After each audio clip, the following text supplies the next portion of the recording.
dia, boa tarde, boa noite, bem-vindos ao MBCV Cast. Seja a hora que você puder acessar o nosso conteúdo, né? Isso é a maravilha da internet, né? Em qualquer lugar que você esteja, que você queira, né? Você pode se utilizar dos canais e assistir conteúdos. Então, por isso que a gente está sempre cumprimentando, né? Nos 3 turnos. Então, seja muito bem-vindo ao MBCV Cast, Novo Hamburgo. Estamos falando do Ministério Batista Cristo é a Vida. Toda segunda-feira pela manhã, 9 horas da manhã, nós temos uma palavra, né? Direcionada pelo apóstolo Neuci para a semana. Então nós queremos convidar você a permanecer conosco, assistir nosso conteúdo, dar um like, fazer comentário, né? E se você faz comentário, né, a gente vai estar respondendo alguma pergunta para o apóstolo também, a gente vai estar passando para ele no próximo episódio, daí a gente vai respondendo e conversando, tá ok? Então, bom dia, apóstolo. Bom dia, pastor Eliane. Bom dia a você que nos assiste. Desejo a todos um lindo dia, um dia especial, que você possa lembrar dele muitos dias pela frente ainda.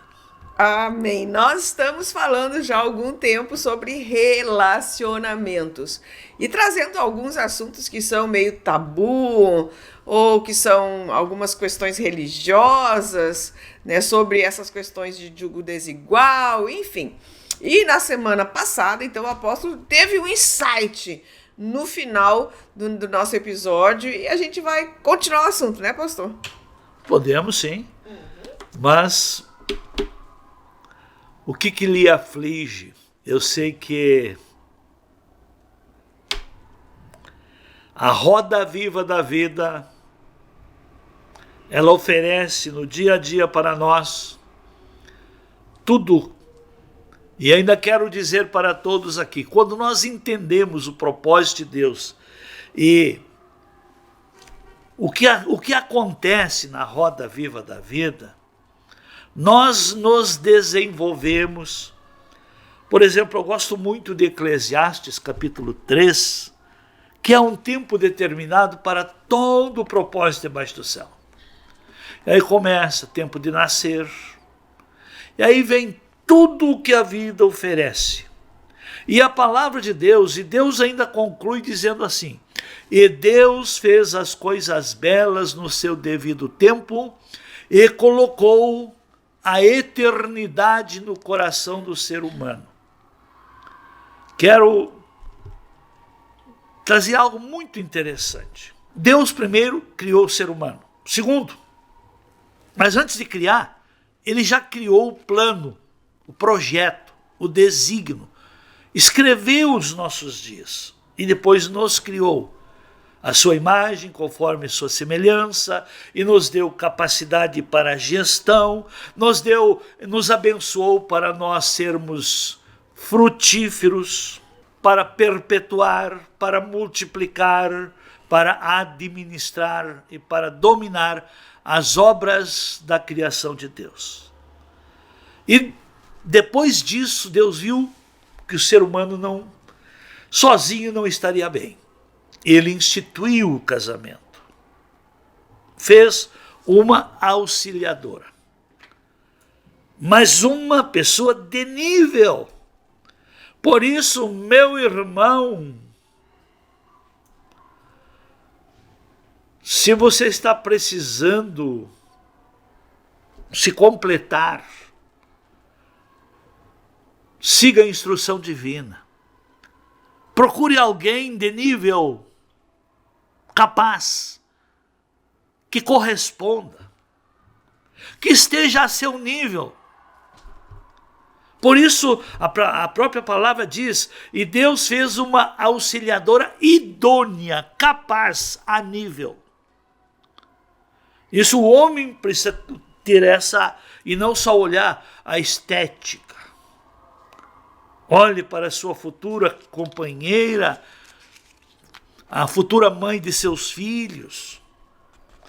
Olhe em termos de capacidade e de cumplicidade para o propósito que você tem com a vida. Com o chamado que você tem com o vocacionado que você tem. Precisa de alguém que lhe auxilie, que lhe ampare, que lhe motive, que lhe levante, que lhe fortaleça, que até seja, às vezes, mãe para você. Porque quando casa, abandona pai e mãe. Certo? Assim como o homem precisa de ter esse complemento, a mulher também. Também não vai se desvalorizar, se desqualificar e se unir a alguém que para nada serve. Eu acho que está faltando senso de avaliação quando pensam em construir uma família. O mundo hoje mostra só o lado do prazer e não o lado das responsabilidades, o lado das verdades, o lado da realidade que a vida oferece. A vida oferece dias bons e dias difíceis.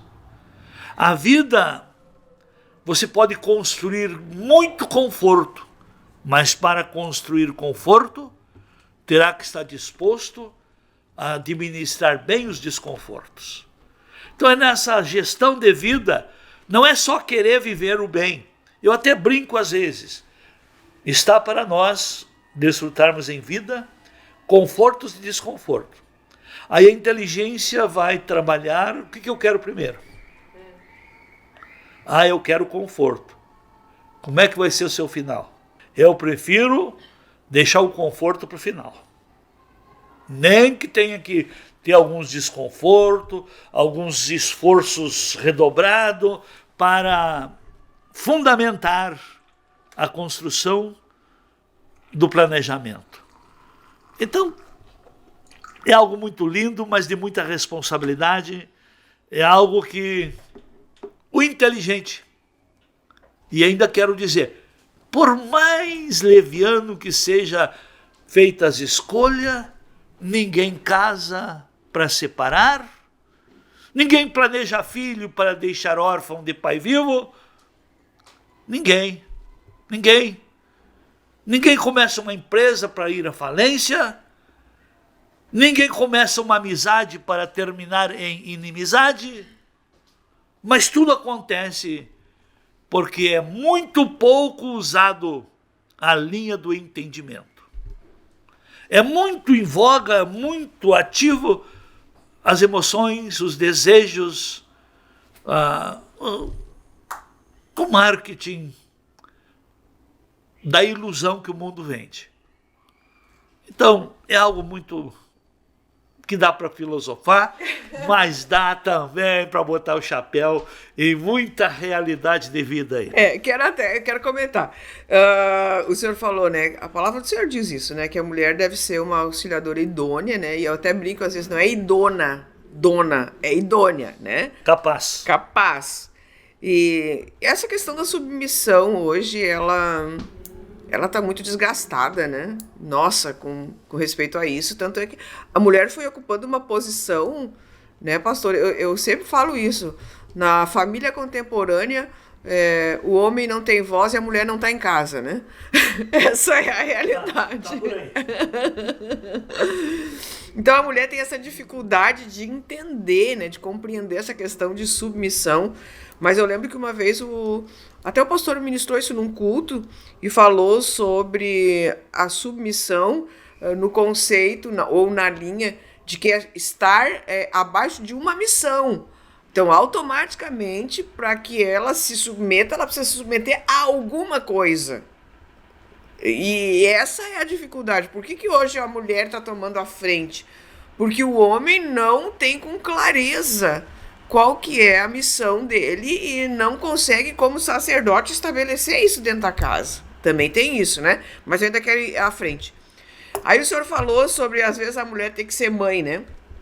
Eu acho isso, assim, bem nefrálgico, né? Porque quando a mulher assume uma posição maternal no relacionamento, o marido ele vai agir como um filho, né? Mas, antes de passar a bola pro senhor ainda, eu fico tão desconfortável, e também eu não sei se é uma coisa minha, né? Mas eu fico tão desconfortável quando eu vou numa casa, pastor, e o marido chama a esposa de mãe, e a esposa chama o marido de pai. Sabe, eu acho aquilo tão, sei lá, uma inversão de valores, né? Porque se tu, imagina, tu fica sempre, ô mãe, ô mãe, ô mãe, ô pai, ô pai, ô pai. Eu acho que até sai um pouco do desejo entre os dois de prazer, porque pai e mãe, né? Enfim, e o que o senhor está dizendo assim, ó, o senhor falou, né? Sobre essa coisa da realidade da vida. Na realidade bíblica da vida. Isso condiz, não condiz, é ruim, tem que mudar, é cultura? O que o senhor acha disso? Nós estamos numa situação bem difícil de trazer uma palavra que sirva para todos.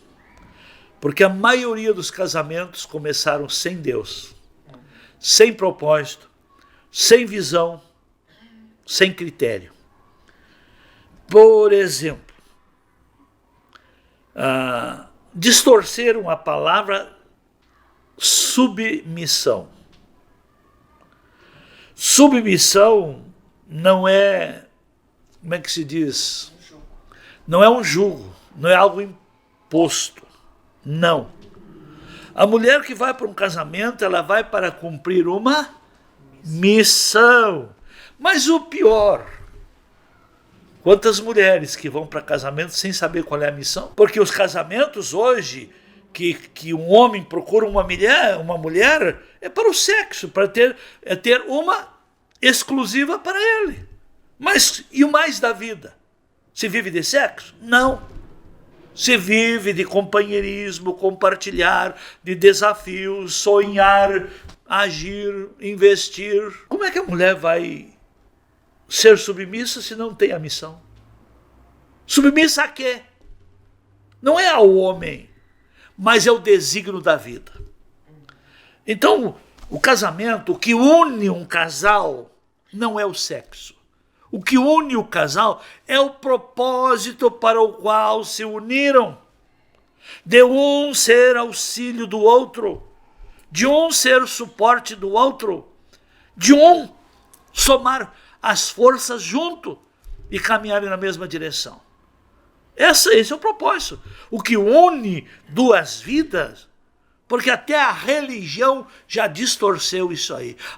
O ato sexual já criou uma aliança de alma. Sim, de alma, mas não de personalidade, e não de disposição, e não de propósito. Ou seja, criando os laços de alma, tem prejuízos também. Por exemplo, quando... Bom, aí a gente iria para outro lugar bem distante, né? Que é quando duas pessoas se relacionam sem o desejo do compromisso, mas tem a relação sexual porque quer ter o prazer, só que sem comprometimento. E não sempre com o mesmo parceiro, né? Que também hoje, essa cultura corrupta, ela também entrou para dentro da igreja. Entrou, infelizmente entrou. Que no caso, se a gente fosse dar um nome... que a Bíblia tem resposta para tudo, né? Se a gente fosse dar um nome a esse tipo de vida, é fornicação. É, exatamente. E acontece porque aquele parceiro ou parceira que foi escolhido para serem exclusivo, alguém não atendeu. Alguém não está cumprindo a missão.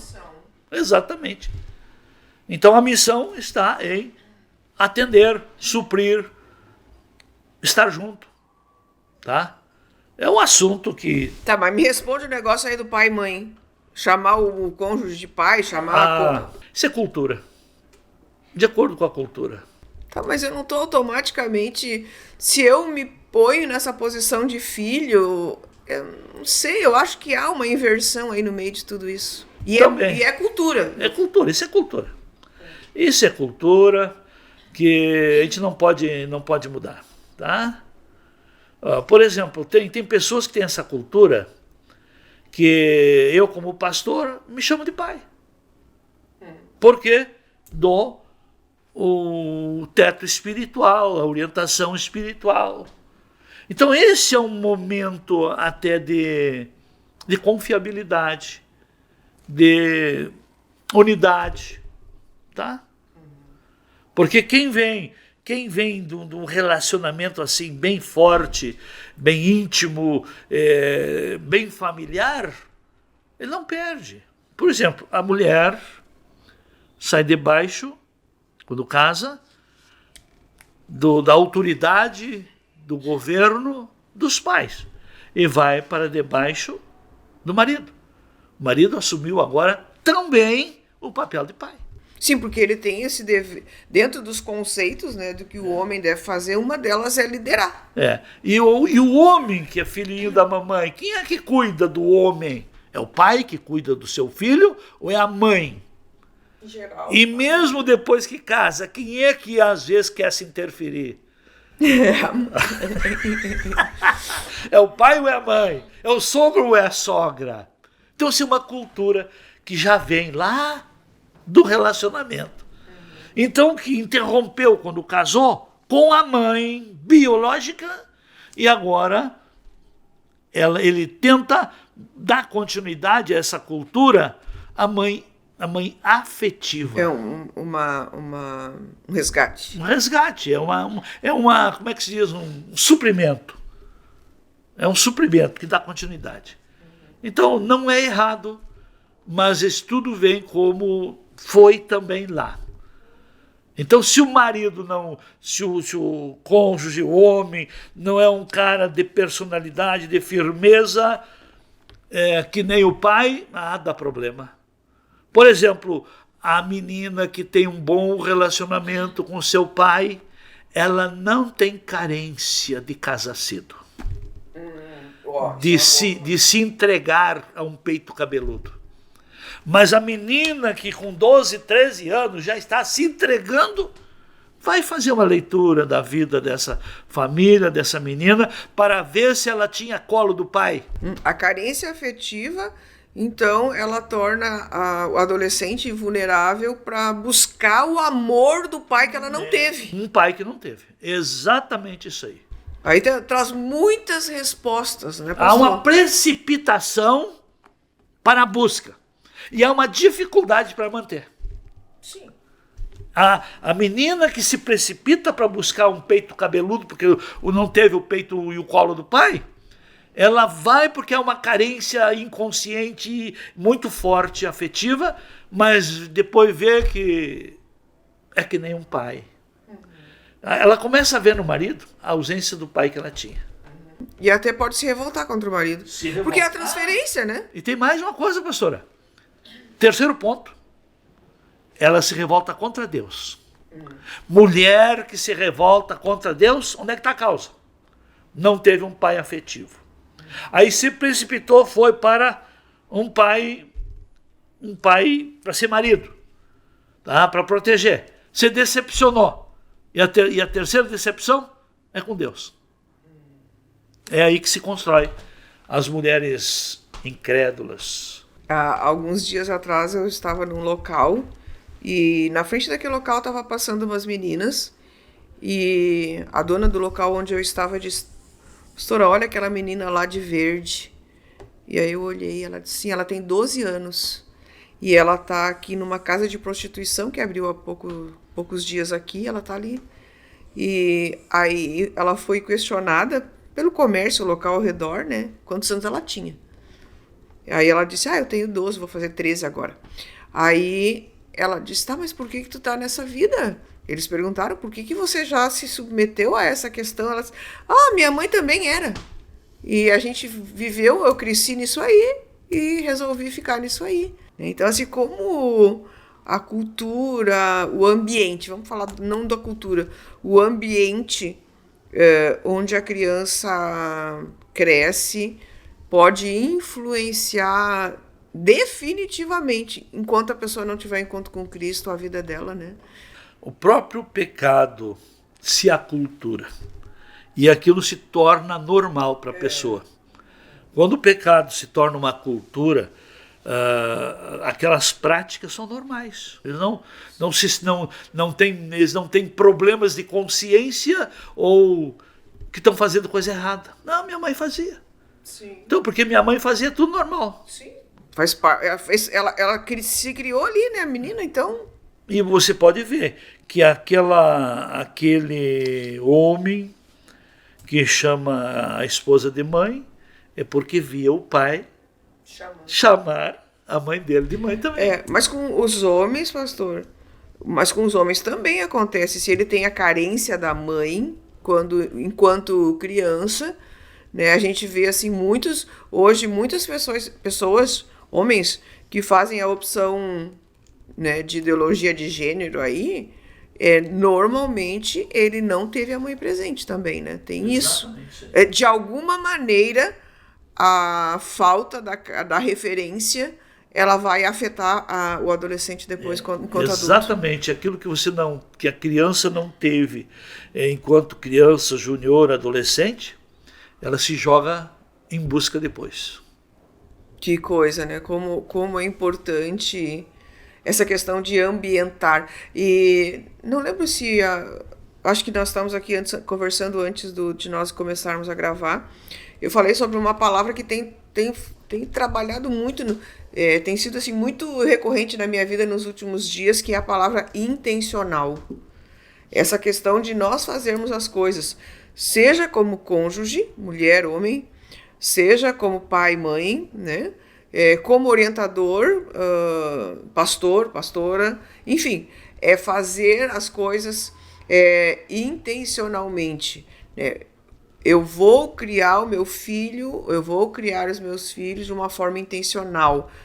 Não é que eu vou tirar a personalidade deles, não, mas eu vou criar ambientes para que ele possa se tornar uma pessoa saudável e até mesmo direcionando a habilidade que ele tem, né, pastor? Isso é uma coisa super importante do pai ter essa consciência. Muito importante, já desde pequeno, ensinar essas coisas. Ensinar a sonhar, a ver, a querer, a desejar e a se exercitar em busca daquilo que... Porque aquilo que fala vai se criando primeiro no mundo espiritual. E depois vai ficando registrado, que vai despertando desejo. Porque o pensamento, quanto mais aceleramos o pensamento numa linha, mais nós desenvolvemos desejo para a realização daquilo. E quanto mais o desejo vai aumentando, logo começa a ter as ações, as atitudes em busca disso. Tem um conceito corporativo que é muito real dentro desse contexto que a gente está falando. Tudo aquilo que você foca, expande. Né? Tudo aquilo que você coloca a tua energia, aquilo vai ter crescimento. De qualquer maneira vai ter crescimento. Seja para o ruim, quanto para o bom. Tudo nasce de uma visão. O que é uma visão? Um foco. Tudo nasce de uma visão. Então, pastor, nós estamos falando aqui sobre relacionamento. Quando a gente terminou o nosso episódio da semana passada, o senhor disse que tinha um testemunho, que tinha uma coisa a falar e que o senhor ia deixar para o próximo. Cabe dentro disso que a gente está falando ou não? Olha, já que é problemas de dentro de casa. Ah, sim. Pois é. Primeiro eu quero dizer que o perdão é uma necessidade universal para a subsistência da raça humana. Subsistência da raça humana. Em uma certa ocasião eu atendi um caso de uma mulher que foi traída. Ela entrou no meu gabinete antes de sentar e já estava, como é que se diz, cuspindo fogo contra o marido. Normal. Aquela revolta da alma, aquele aquecimento emocional, de descontrole das emoções. Deixei falar, reclamar, contar, espraguejar, deixei esvaziar o saco. Tá? E enquanto ela fazia isso, eu fui anotando. Ela me apresentou uma causa. Foi a traição, no caso. A traição. Enquanto eu ouvia ela falar, deixava desabafar, eu fui anotando. Por que eu faço isso? Por que eu fiz isso? E por que eu faço isso?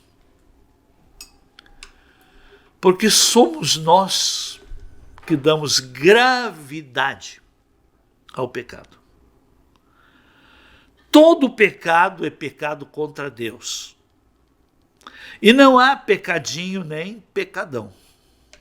Quero dizer que antes de acontecer um pecado de uma traição, já houve muitos outros pecados que levou à traição. Pecado de omissão, pecado de egoísmo, pecado de ciúme, pecado de estar alheio ao compromisso, enfim. E eu sei que depois eu contei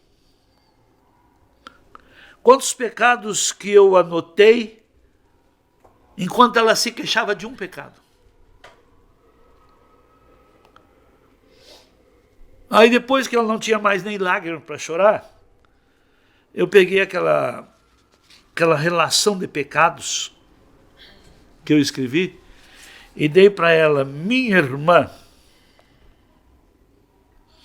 se você não tem nenhum desses pecados, dá um pé no traseiro do teu marido e manda embora, porque ele não te merece.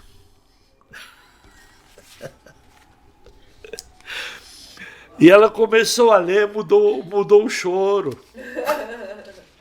De antes era um choro de raiva, de revolta, de vingança, de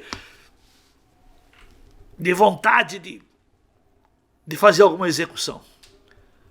E ela começou a ler e começou a chorar, um choro de quebrantamento. Senhor, me livra de mim. Que aqui até eu fiquei muito comovido da maneira que o Espírito Santo de Deus trabalhou na vida dela. E toda pessoa que tem coração duro para perdoar é porque tem muitos pecados escondidos. Todo aquele que não perdoa é porque ele não quer reconhecer os erros que comete. Tá? Como resolveu isso aí? Impressionante. Essa família foi restaurada e serve na igreja até hoje. Em outra situação, eu atendi também um outro caso, mais ou menos parecido. Chegou a mulher chegou determinada: não, eu não quero mais homem. Homem é tudo igual. Perguntei a idade dela. Que idade você tem? Aí deu a idade. Olha, me desculpe, para de te enganar. Agora, quantos anos estava casada? Estão casados? Ah, já uns. Na época eram uns. Beirando a 20 anos. Eu não quero mais, vou mandar embora e coisa e tal. Mas o marido dela era um cara, como trabalhava distante, e o diabo sempre cria situações. E ela ficou sabendo e ela veio determinada a separação. E decidida a não querer mais ninguém. Eu me lembro porque eu deixo elas falarem e depois eu começo, eu provoco as mulheres a pensar também. Só que para elas pensar tem que deixar esvaziar o saco, né? Botar tudo para fora. Se não deixar a mulher botar tudo para fora, ela não pensa.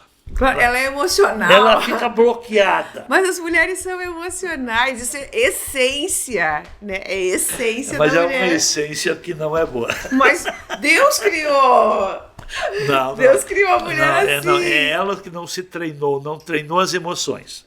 A mulher precisa aprender sobre inteligência emocional, dominar as emoções, tá? Isso é muito saudável. Ah, vira e mexe. Não, mas eu não quero mais ninguém. Mas naquela hora acha que a vida vai ser o que ela pensa naquela hora. Aí eu provoquei ela a pensar.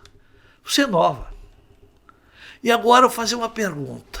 Tu está dizendo que não quer ninguém, mas tu está mentindo para a tua alma e para as tuas carências. Está mentindo. Será que você vai encontrar alguém que nunca aprontou? E aí eu fiz uma comparação bem tosca, que eu faço seguido. Mas olha, hoje, minha irmã, hoje a situação não está fácil. Homem sobrando é que nem laranja em beira de estrada. Ou é azeda ou tá bichada. Ela saiu com essas interrogações. E tão bem até hoje. Então, queridos, só erra, só sofre quem não quer perdoar. E quem não quer perdoar é porque tem aquela fraqueza e ela quer descarregar a culpa no outro. Aquele tipo de perdão que a pessoa quer reter. O que fortalece a retenção daquele perdão é a fraqueza que a pessoa que não quer perdoar também tem naquela área. Só que ainda não veio à luz. Isso é uma realidade, gente. Nosso tempo acabou. Não foi coisa boa para a alma hoje, mas foi remédio. Irmãos, tenham uma boa semana. Deus abençoe. Pense bem nisso, porque quando a gente para pensar, a gente erra menos. Deus abençoe. Amém. Eu quero ainda fazer uma ressalva. Pastor, vamos falar no próximo sobre ciúme. Só ciúme. Ai. Vamos? Podemos. Tá. Até a próxima.